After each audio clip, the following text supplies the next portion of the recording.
আবৃত্তি করছি স্বরচিত কবিতা শরতের আগমনী। দুবাই থেকে আশিস গোমেজ।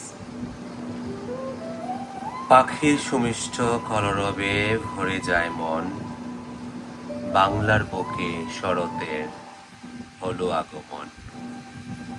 পদ্মা জবা শিউলি ফুটে ঘরের পাশে, পূজা পার্বণের উৎসবে প্রিয়জনরা আসে।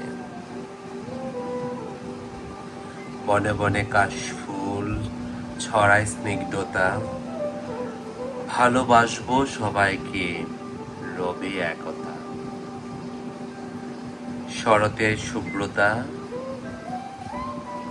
আসুক সবার মনে,